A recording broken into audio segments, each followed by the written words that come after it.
Hey there, friends. Welcome back to another episode of this live streaming painting that we're doing. So last time, if you were here, I was working on this landscape painting. I wanted to get some mountains that are far away in the background, some trees, and then maybe a little waterfall that's in the front. I don't think that this was exactly the way things looked when we ended. I know that there were some technical difficulties last time. So I think I've found a way to skirt around all of them, but I guess we'll see. So thank you for joining me here. I appreciate that. And I guess we're just going to jump right back into it. So when we left off, maybe there wasn't quite this much that was done with what was going on here. And basically, I really didn't actually do a whole lot, despite the fact that the painting probably looks quite a bit different than the way that it looked when you last saw it. But basically, I just had some blacks and browns that were left over on my canvas, so I figured, I might as well not waste them. So I just sort of laid in this sort of rocky, cavernous sort of thing that's going to form the basis of where this waterfall kind of flows in between. And I think I just had some extra greens and stuff like that, so I just kind of threw them in the tree layer, just again, not to waste the paint. And then this little waterfall I put in because I have a little bit of extra white on the palette. And basically all I did there was I just took a little flat brush, I went into some white paint, and I pulled horizontally, and then I just pulled straight down. So you're kind of just painting as if the water were actually flowing out of your bristles, honestly. I just kind of went straight across and then pulled straight down again. So I guess for starters, one thing that I wanted to do here is, as I was just looking at it, and this is actually, I work from home, so this is actually my office as well. And one thing that I was noticing as I was sitting here was this mountain looks a little bit too close for my taste. I wanted to kind of push it backwards a little bit into the canvas. So the preferred method for how to do that is to just be good and do it right the first time. But what I'm going to do here is a technique called dry brushing. And basically what that involves is taking a brush, and usually you want like a nice junky beat up old brush. This is just kind of something that was in some sort of a modeling kit or something like that, something that was low quality, beat up, maybe it's past its prime or something like that. And what I do is I just grab a little bit of the color that I want. So in this case, it's going to be white because I'm going to try to make it look kind of misty and further in the background. So I've just got a little bit of white paint there. I hope that that is focusing correctly on that. But I'm just going to go over to a little paper towel, which I've got over here. And I'm just going to wipe off the majority of the paint here. So there's really not a whole lot of paint that's actually sitting out there on those Brussels, Belgium. So what we're going to do here is with this tiny little bit of paint that's still on the bristles, we'll just kind of stroke across the canvas. And what's actually going to happen, that's actually a little bit too much for the effect that I'm trying to achieve. So this is going to be kind of subtle, and I don't know if you're going to be able to see it very well from the camera. But what this is doing is the tiny grooves of the canvas, the little bit of texture that the canvas has, is grabbing onto the little tiny bit of paint that's actually on these bristles right now. And it's lightening it up in particular spots.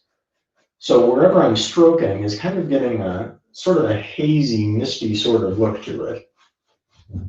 And what I'm trying to do there is just kind of tone down the blue-greenness of these mountains so that they look like they're pushed further back into the picture plane of the painting. And I still want the tops of these to be pretty well defined, because the tops of mountains, like if you look at pictures or something like that, you always see the top pretty distinctly, and then as you go down towards the base of the mountain, they become a little bit more hazy because there's maybe clouds or mist or fog or something that kind of contributes to the effect of just what they look like in perspective as you look at them from a far distance. You might say, you're covering up some of these treetops here, some of that good brown color that we laid down, and that's true. But what I'm going to end up doing there is I'm going to end up putting the highlights on the tips of these things anyway. So I'm not particularly worried about that because painting is always done in layers. I think that that's a reason that a lot of people get frustrated in art, and I know that it's something that I would get a little bit frustrated in art as well. Apologies for stepping out of the frame for a moment, but I'm just grabbing some color here. But painting, like all artwork, I think, is done best when it's done in layers. And what I mean by that is a lot of times when you see people painting, the people that are truly great, what they do is they don't paint perfectly in one stroke right off the bat. That's not normally how it works. A lot of times what they're doing is they're laying foundations and layers on top of one another. So it's not simply, if I'm trying to paint a face, I'm not going in one go straight across exactly the colors that should be there. What I'm actually doing is I'm painting, like I said, in layers. So I'm getting a base flesh tone down for maybe for someone's entire face. Like their entire face is just going to be one big blocky flesh tone. And then I'll go in and, around the eyes. The eyes are a little bit deeper in the skull. Maybe there's not quite as much light on them. So you go in and you get a layer of darker color in there, maybe around like the creases of the nose or under the chin or something like that. It's a little bit darker in those areas. Then you block in a little bit of a brighter area where the light is hitting their forehead or something like that. And it's a real gradual process. So, like I said, I'm not super worried about what's happening in these trees that are very far away because we're about to hit these with a highlight right now. So I've got a couple different colors going on the palette here, and I hope that the light isn't too reflective on this. I've got lighter, thinner green. I've got a thicker phthalo green here, a thicker Indian yellow, and then just a regular thin yellow. It's probably called like sunshine yellow. It's one of those, more inexpensive tubes of acrylic paint. So I'm going into the thinner green and the brighter yellow. And I might even dab in a little bit of white here because this is a highlight that's very far away. And I'm also going to try not to use very much paint. Because these trees are so far away, you're not going to see the highlight light up the sky on those things. It's going to be very far away. It's going to be very indistinct and hazy, much like the way that we put in that white on these mountains. So I'm just going to go ahead and dab in a little bit of highlight here. And I'm not really concerned too much about what's actually going on here. Just going for basic shapes of things that might look like what a tree would look like. Sounds kind of weird, but it's true though. It's at this point you're so far away, it's so indistinct that really you're just kind of looking for a couple of little blobby patches of what look like they could be leaves far off in the distance, or little distant branches, or little bushes, or things like that. It's not really something where I'm trying to get super accurate or super well defined. I think that's one of the fun things about landscapes as well. It's just a very free sort of a piece. This is not anywhere in particular that I've seen or anything. Like I'm not trying to paint a specific location or anything like that. This is a scene that's straight out of my head. I thought, for the first time here on this stream, it would be kind of fun to do something with maybe a waterfall, some rocks, some little foothills in the background, or mountains and trees and such. It's, I don't know. Landscapes it's fun because it's one of those things where there's not really any wrong answers. I mean, if you're trying to paint, say a particular countryside or something like that, maybe somebody could point out the differences and say, hey, you did that wrong or something like that. But I don't know. I tend to have a lot more fun just sort of getting up to the canvas thinking, what exactly am I going to do now? Where do I want to put a tree? That kind of thing. What do I think looks good? What do I think is nice to look at, basically? So right there, we just got a couple little highlights on tops of the trees. Every now and then, I might add in a little bit more of a brighter yellow color just to give it some variety. You notice I'm using my finger to remove excess paint, and I'm also smearing the paint a little bit when I do that. And the reason for that is because of the way that the bristles are in this brush. It's an older brush, it's splayed out a little bit more, so I'm getting a couple of dots on there. And what I want is a little bit more of an even distribution that's a little bit less distinct than what I'm getting out of it. So that's not only serving to dull down the paint color, but also to make it so that we're not looking at like what might look like a couple of, light bulbs or something like that, where there's a bunch of color all in one spot. Because the majority of the time, trees have a distinct lack of light bulbs on them. And then what I did when I had a little bit of excess color in there is I just smeared it along the bottom again, just very gently. And again, just to kind of lighten it and to give the illusion that there are more planes in this painting than there actually are. So now I think what I'm going to try to do is create this next layer of trees. So if you notice, I hope it's coming through all right, but there's kind of two distinct layers of trees that I've set up here. There's darker ones, browner ones that are further back, and then over the top of that, I went more with a transparent layer of green that's kind of more in the foreground. It's a little bit closer to the camera. And with that, what I'm going to do is I'm going to use my more vibrant colors. So I'm going to go into the green that's a little bit more rich and a little bit more deep, a little bit thicker of a paint, as well as the thicker yellow. So this is an Indian yellow. It's got a little bit more of a, I don't know, it kind of reminds me more like, not quite pumpkin-y, but more of that kind of yellow rather than something that's more like this, where it's very bright and very vibrant. And with this, I'll probably still grab a little bit of this yellow to kind of warm it up a little bit. And I'm using the same brush here. That's something that I tend to do that maybe some artists wouldn't. I kind of like having it where, I don't know, everything is sort of building on top of itself. So I'm kind of using the paint that's already there to kind of, I don't know, flavor the stuff that I'm doing now. Maybe some people wouldn't like that look as much, but I think that it's kind of fun. I enjoy doing it that way.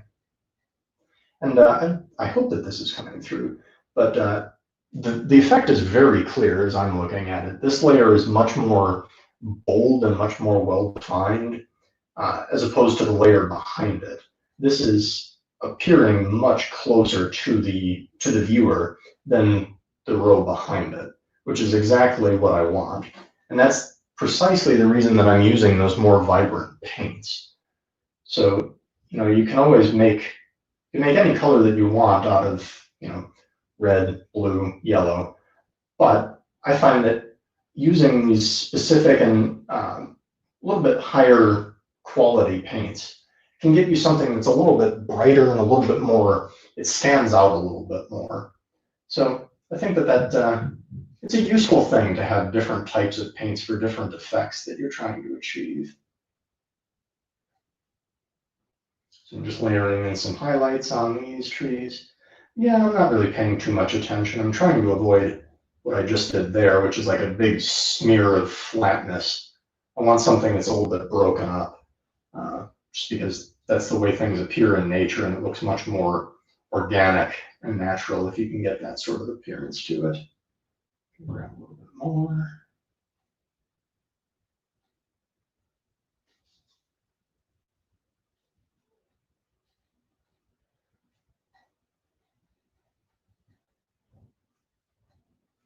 Put in a little bit more over here to kind of fill in a little bit. Might flatten this out a little bit to make it look more like a grassy area down at the bottom. Maybe there's like some moss on the forest floor or something like that. Dull it out a little bit in spots. Give it the appearance that there might be some light shining through these treetops. Just like that.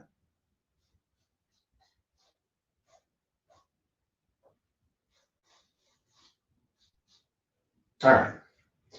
So that pretty much concludes what I'm going to do on these trees. And again, they're far back, so we're not quite so concerned with the appearance of those. It's more to add sort of a background flavor to what we're going to do in the foreground. And I think that what we're going to do in the foreground, I'm going to take some browns and some tans and make this look maybe like a muddy, rocky area over here with maybe some grassy bits up top here. And then eventually this will flatten out into a flat piece of land at the very bottom. And then to kind of polish things off, we'll clean up this water line. And I'll probably add in a couple of trees that kind of flank things to make it look maybe like we're looking through something into this area where we've got the little waterfall and the little creek that might come off of it. So what tool do I want to use for that? Well, first let me grab the brown and tan paint. If at any time you guys want to ask a question or something that I said doesn't make sense, or you want to check in on something, feel free to throw something in the live chat.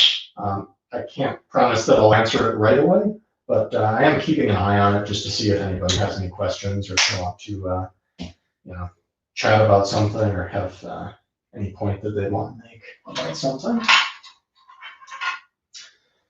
So at this point, I grabbed a little bit of brown paint. So this is raw umber, and this is raw sienna. So brown and tan color. Let me get that in the frame so that you guys can see it. Raw umber and raw sienna. So brown and tan. And what I'm going to do is I'm going to use the palette knife to kind of give myself a little bit of a jagged effect. So it looks like we've got some sort of rocky, craggy things that are happening there. So I'll grab some of these and mix them together. And I'm actually going to grab quite a bit more tan than brown.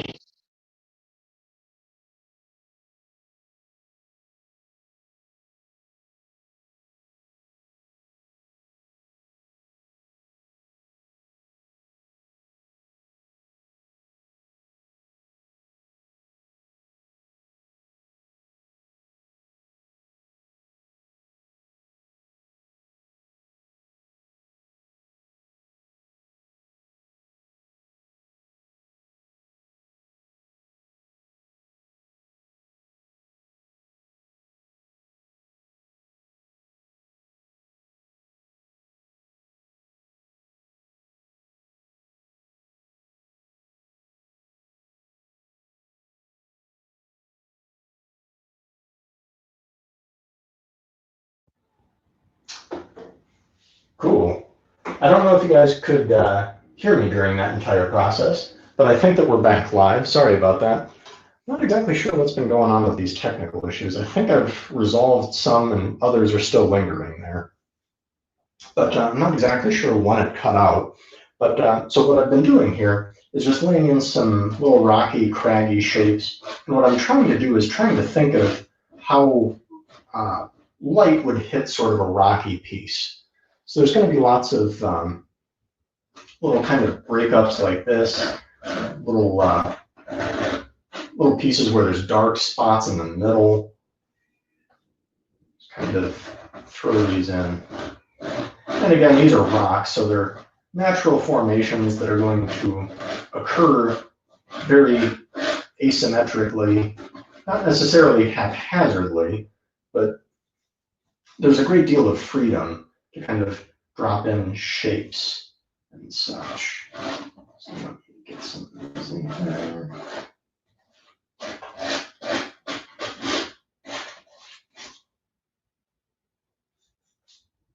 I'll do some on the other side as well. I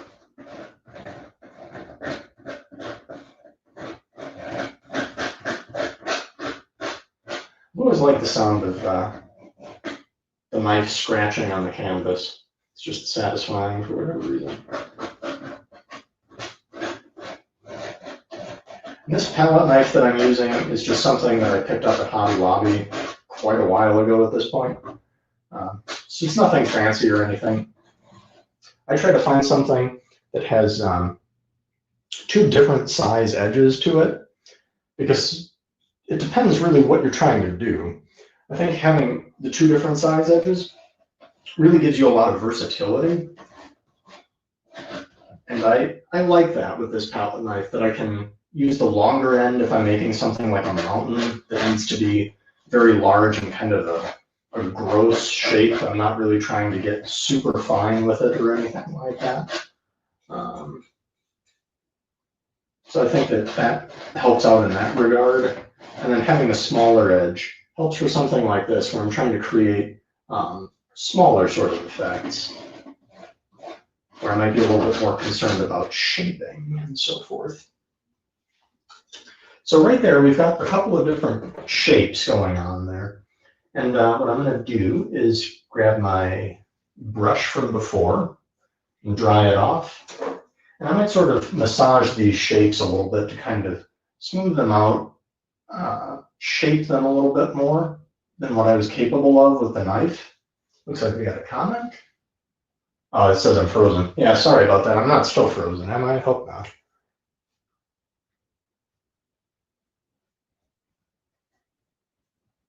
Yeah, just coming in and shaping these, kind of softening the edges a little bit in spots because you don't really want like super defined edges all over the place. That has a tendency to look a little bit weird, especially for something like this that's supposed to be more of a natural formation or something like that.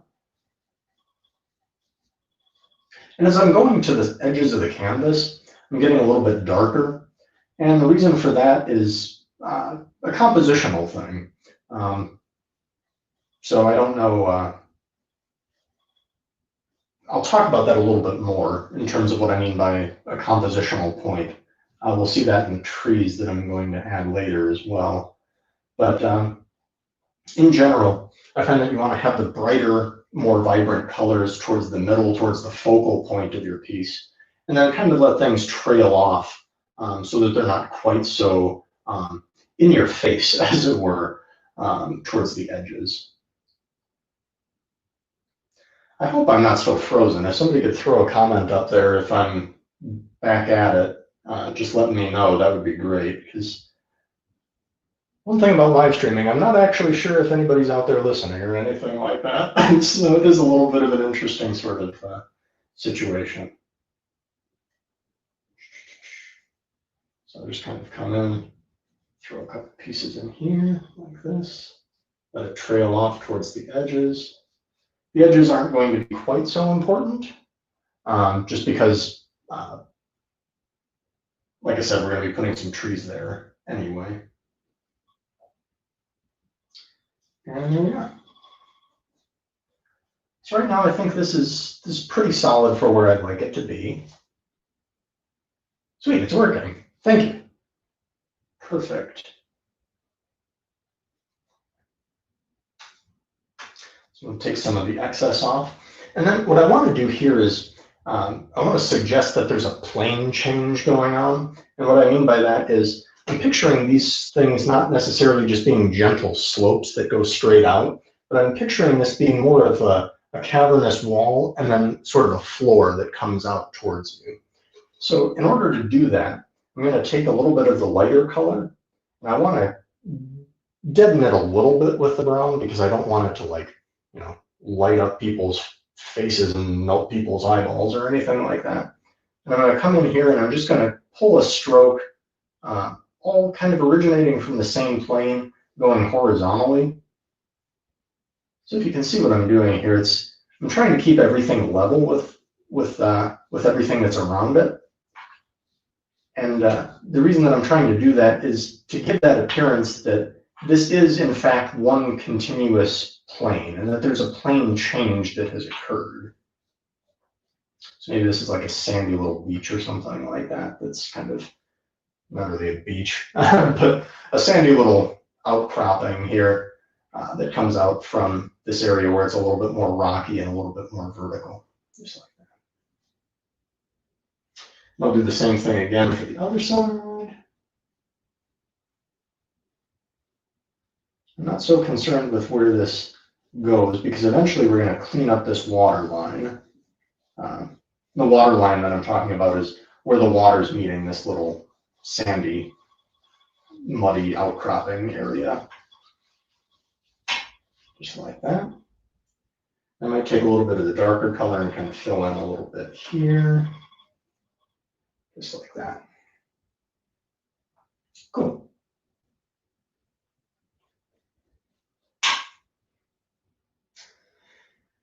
All right. So that about does it for that portion.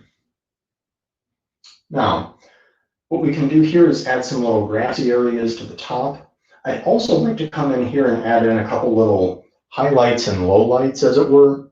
And what I mean by that is I'm going to take this same sandy, browny, mustardy, this color. It's not really mustardy. I don't know what I'm talking about. And I'm going to add in a little bit of this yellow. So I'm going to be brightening it up a little bit, and I'm kind of just going to be dabbing it into a couple of different places here. And the reason that I want to do that is, again, to give things an extra feeling of depth. I even take a little bit of the white just to brighten it up quite a bit more.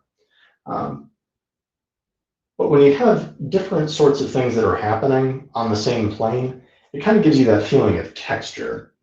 So if we can kind of come in here, and this is still a little bit too much, I'm going to wipe off a little bit of that excess paint on the little paper towel.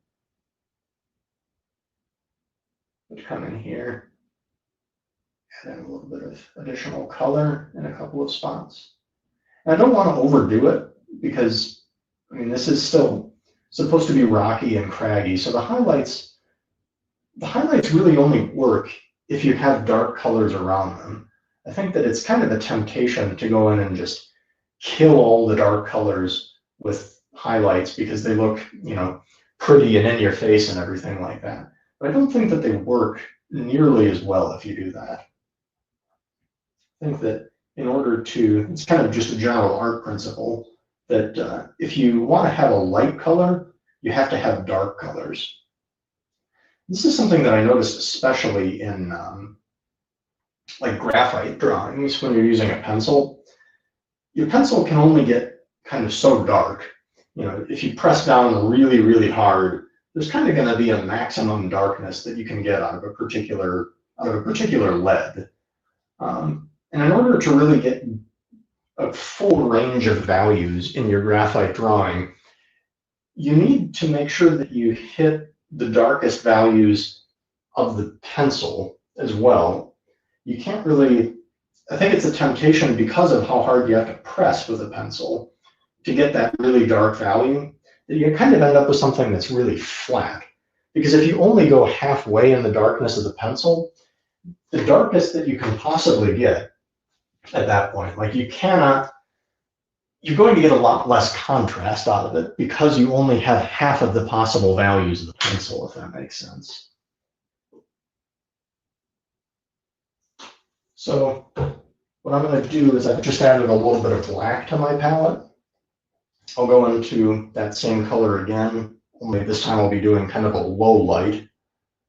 There'll be much more black in color, or in value, rather. A little bit of the paint off there.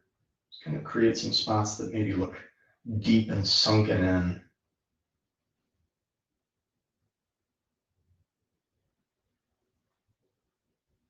It's interesting for me because I started off painting, I don't remember if I mentioned this in the last live stream, but I started off painting little Warhammer 40,000 miniatures. So basically they were little miniature plastic or metal soldiers that were, you know, like futuristic soldiers basically, and tanks and stuff like that. So you're actually painting a three-dimensional object. So a lot of the same principles apply, only this time you can kind of go both forward and back. I can kind of push things backward by adding a darker color in a spot, and I can also bring it forward by adding a lighter color in a spot.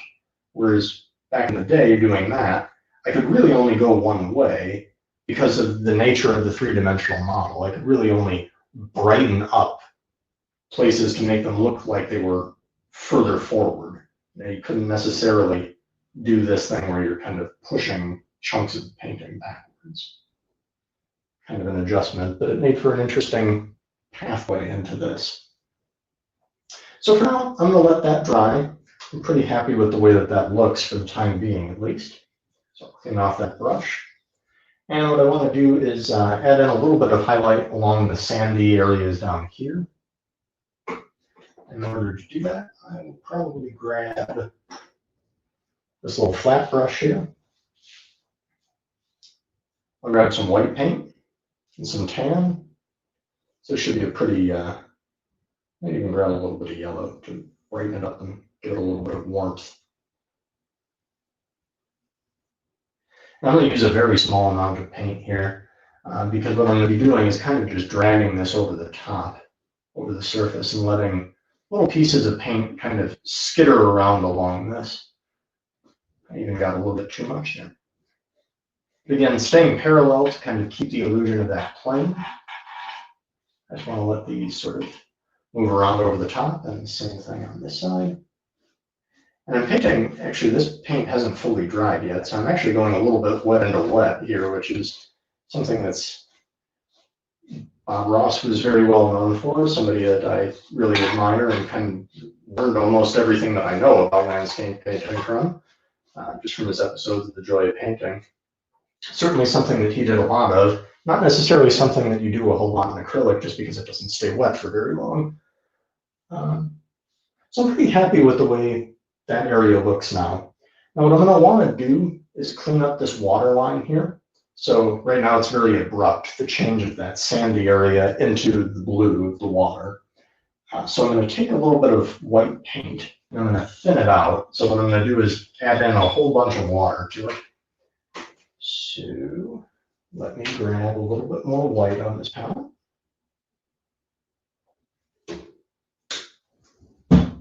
And I'll actually clean off my palette knife for this technique.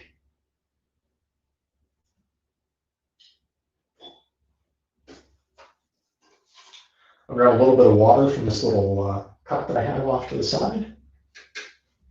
So basically this is going to be very thin, liquidy stuff that's on the edge of my palette knife here. And what I'm going to do is I'm just going to stay parallel to this surface. And it's going to produce a subtle effect here. But it's going to produce a little white line around where the edge of this, where the land meets the water. And what I want to do there is kind of just suggest that there's a little bit of water maybe flowing or being a little bit turbulent around the edges, where it's kind of hitting the edge of this particular land mass, maybe splashing up a little bit. So I'm just kind of taking a little bit of the paint that's there and pulling up with my palette knife there. Putting that in, again, pulling up a little bit. Just like that. Grab a little bit more paint. Try the other side this time.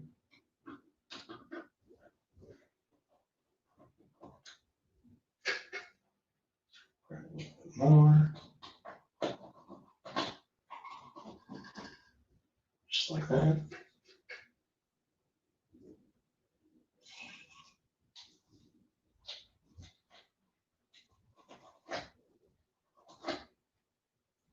And there's a pretty significant little vortex that's going to be created as this water falls down and lands here. And I kind of suggested that by putting a little bit of white paint there and then pulling up. I did that with a brush before. I'll put in a little bit more here with the palette knife.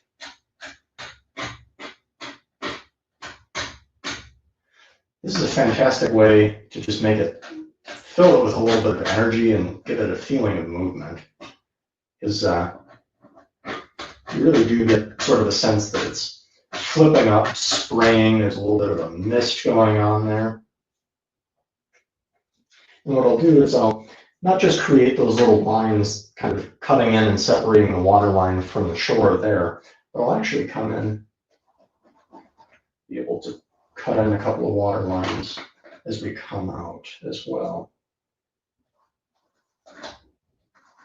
And I want these to stay mostly parallel with the floor.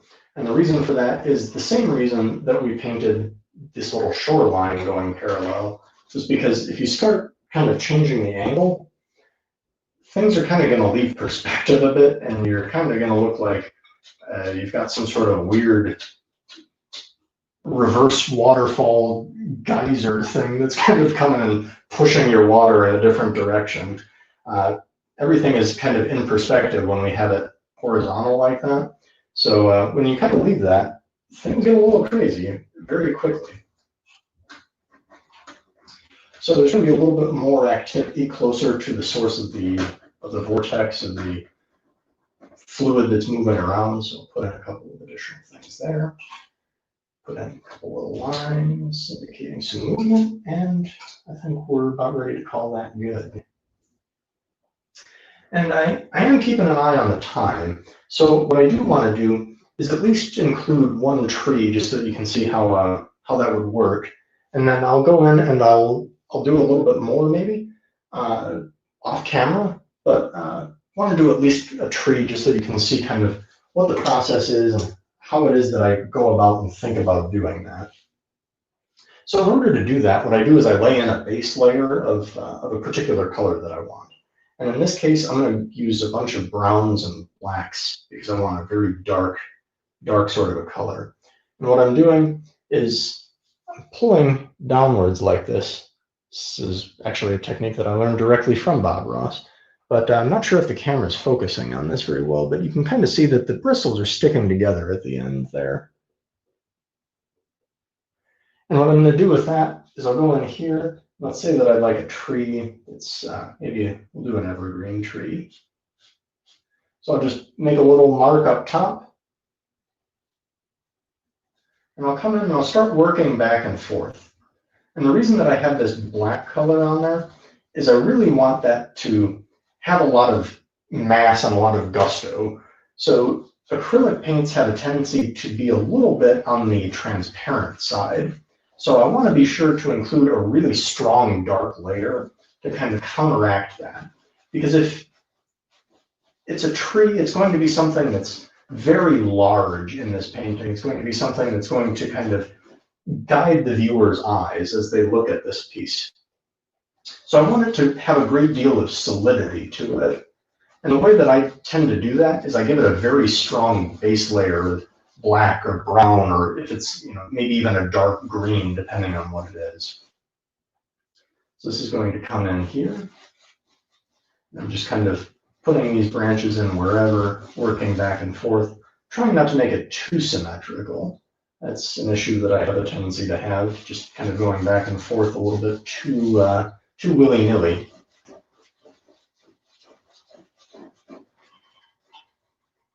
So this will come in and then we'll cover up part of the cavernous area that we put in, which is why I didn't worry too much when I was getting towards the edge of the canvas. And I know that I mentioned before why I was not so concerned about the cavernous edges as they kind of left the canvas, and why I was going to put the trees there. The reason for that is composition and what I want the viewer to see when they look at this. Actually gonna have to grab a little bit more black. Basically, I want the main thing that the viewers are looking at this to be that waterfall. I want them to look at that, and I want that to be the focal point of where people's eyes get drawn, right? So what I want to do is kind of guide their eyes in that respect. So I want to give them something that almost boxes in on that. And this would be the reason that I would include large trees on both sides. So when I do that, what's very quickly going to happen is it's almost acting kind of like a gigantic picture frame, where it's really honing you in on this point, because you're seeing these two big things that your eyes immediately recognize what they are, and it's kind of siphoning your eyes straight to the middle of the canvas, which in this case is going to be this little waterfall there, which is what I want, which is perfect. It's a simple little trick, and I think that it does a really good job of bookending the painting, kind of leading the viewer to where you want them to see. I'll do a little bit on the other side as well. So do that same effect where I drag the bristles through the paint to get a whole bunch of paint on the bristles. Going like that. And from here, it's sort of the same operational theory as the cavernous pieces. I'm going to go in there and I'm going to pick out highlights. I'm going to take probably a mixture of the brighter green and the brighter yellow that I was using. And I'm going to hit particular branches with that.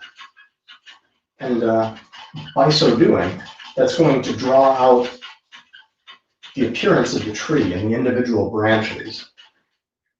I'm going to place those highlight colors where I imagine the light would be hitting it.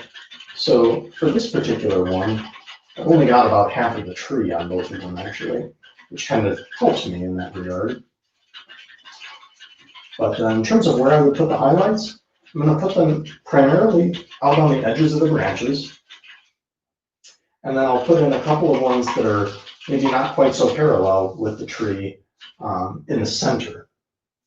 And to show you what I mean by that, we can do that really quick. And then I know that we are well past the half-hour mark right now, but we are pretty darn close to being done. So I'm going to grab a fan brush actually for that job. One of these guys over here.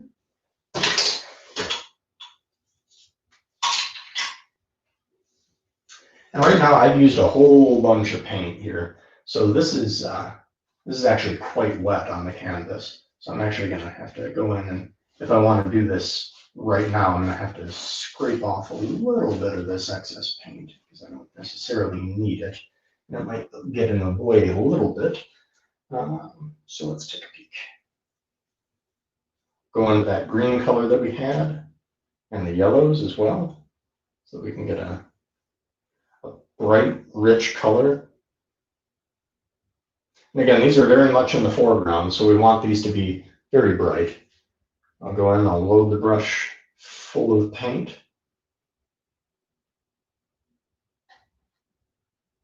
I'm just going to use the corner of the fan brush, just this little corner guy here.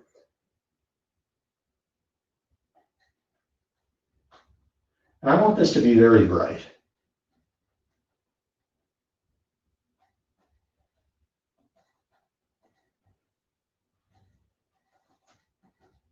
And I can feel free to get a little bit more aggressive and bold and vibrant here, precisely because it is so close to the viewer.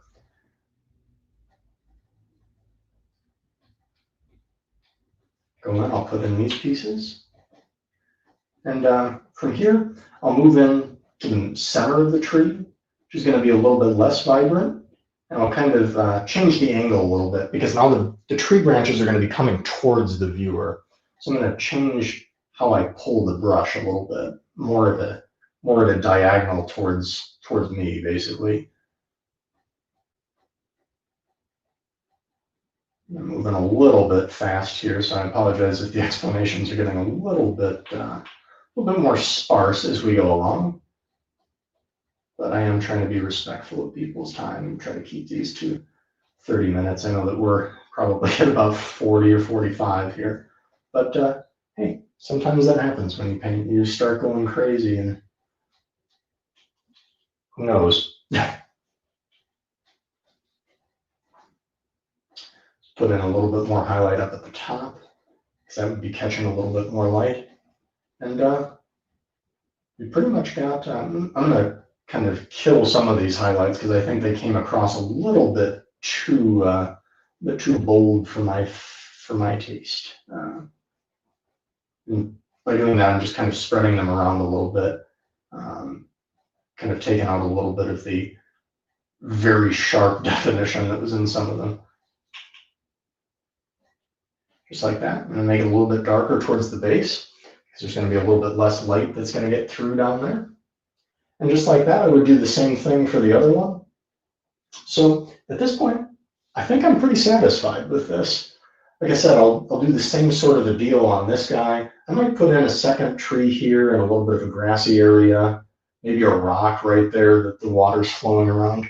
But overall, I'm pretty happy with the way that this turned out. So I really hope that you enjoyed this. I hope that this has been helpful for you, relaxing, instructive, whatever it is that you came here for. I hope that you're getting some of that. So I appreciate you joining me here. I'm sorry for the technical glitches. So I think I found a way to mostly minimize them. But like I said, appreciate you joining me here. It's a lot of fun. It's been great to do it with you guys, kind of in the chat and everything like that. So thanks again. Special birthday shout out to great grandpa Frank. So happy birthday.